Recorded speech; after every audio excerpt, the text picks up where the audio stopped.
ఇది ఊరి పంట అండి. ఇది చెరువుల కాడ, పొలం కాడ. ఇది కాసేపు రెండో పూటలో మీన్స్ రెండో పూట అంటే రెండింటి తర్వాత ఇది మిషన్ కటింగ్ అయిపోద్ది. మిషన్ వచ్చి కట్ చేసేస్తుంది. కొంత అయితే పడిపోయింది మనం అంతా సైక్లోన్కి చూడొచ్చు మీరు.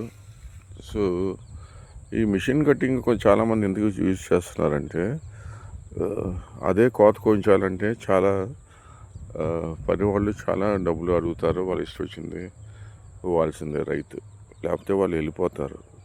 It's question of demand and supply.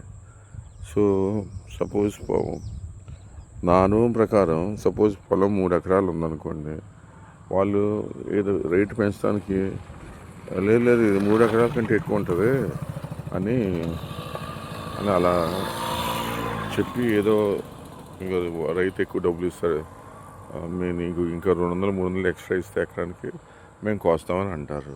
అది అలా పేచీ పెడతారు అనమాట. ఇది రైతుకి ఇది ఒక సమస్య మారిపోయింది. ప్లస్ వాళ్ళకి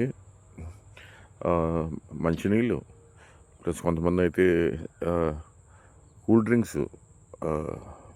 సో కూల్ డ్రింక్స్ అంటే అది థమ్స్అప్ అవ్వచ్చు, లేదా పెప్సీ, కోకాకోలా అవి సరే అది సో అలాంటి డిమాండ్ చేస్తూ ఉంటారు. కొన్నిసార్లు అయితే వాళ్ళకి బ్రేక్ఫాస్ట్ కూడా తీసుకురావాలి రైతు.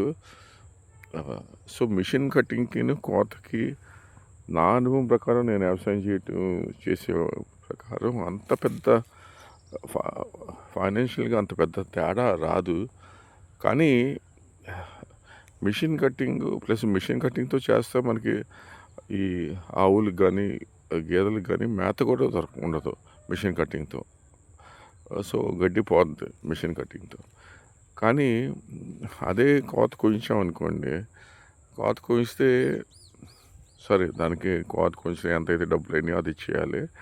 మళ్ళీ కోత కోయించినాక దాన్ని కట్టేతలు కట్టాలి. నేను నెక్స్ట్ వీడియోలో వీలైతే మీకు చూపిస్తాను కట్టేతలు ఎలా కడతారో.